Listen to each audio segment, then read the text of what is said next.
Before we get into the video proper today, I spent the first part of the morning back down at the Archaeological Park in Paphos, photographing birds. There were plenty about, particularly corn buntings, which you can see on the screen now.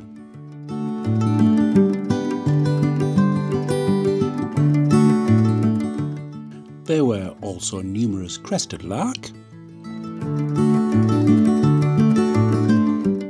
and also numerous red-throated pipit.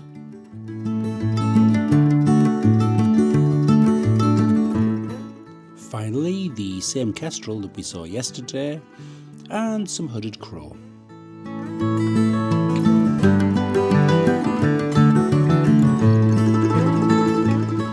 The Edro III was a big cargo ship flying the flag of Sierra Leone. It ran into trouble during a storm on the 8th of December 2011 while sailing near the coast of Cyprus.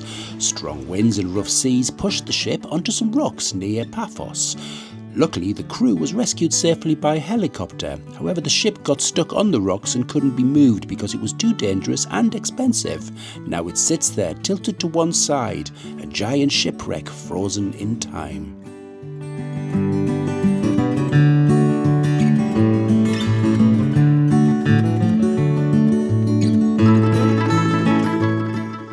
So now we are at a Mycenaean settlement.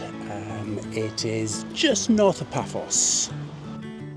This was a really old settlement from around 3,200 years ago. It was built by people who were some of the first settlers after a big disaster destroyed many cities around the Mediterranean Sea. They wanted a safe place to live, so they picked a rocky hill near the sea in Cyprus. So when you get here, there's a little museum, and as you can probably hear, the echoing in here is astonishing. Echo! Echo! Echo! Echo! The name Maa-Palaeokastro means old castle because the people there built thick stone walls to protect themselves from enemies. Inside they had houses, storage rooms and places to cook food.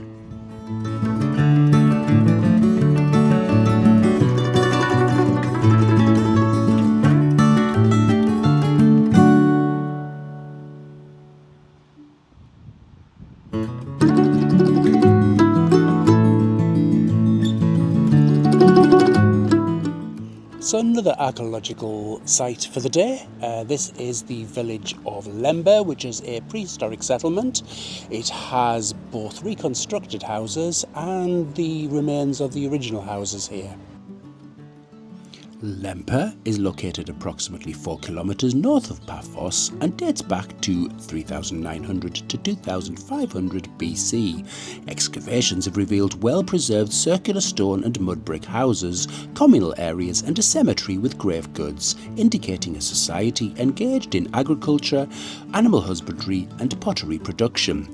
The site also features the Lempa Experimental Village, where reconstructed buildings offer insights into prehistoric construction techniques.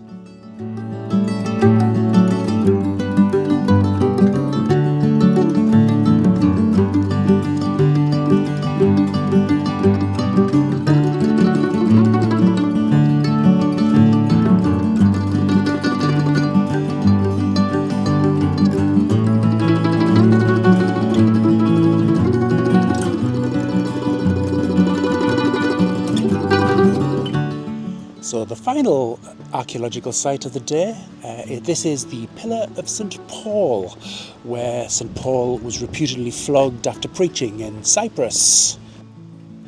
St. Paul's Pillar is a special historical site where it's believed that St. Paul, one of the early Christian leaders, visited around 2,000 years ago.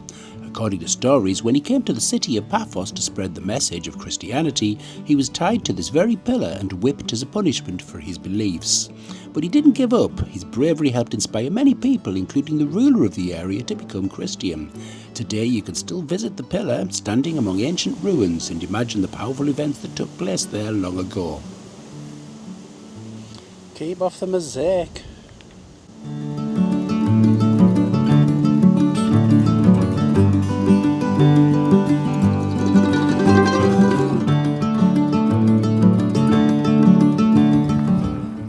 Before we leave Paphos for our next destination in Cyprus, I just wanted to give you a quick room tour of the accommodation we've been staying at whilst we've been here.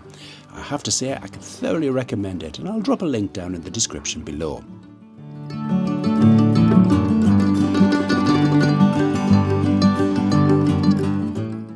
As you can see, it's fairly spacious, nice double bed, and a good kitchen area with a table and eating area.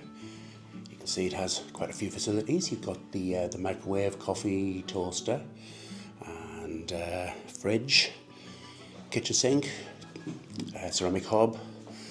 That's about it really. Nice balcony, TV as well, plenty of storage space. Views outside are great. And then back in this way, you've got the storage space here. And then you go into the bathroom, toilet and shower in here. And that's your lot.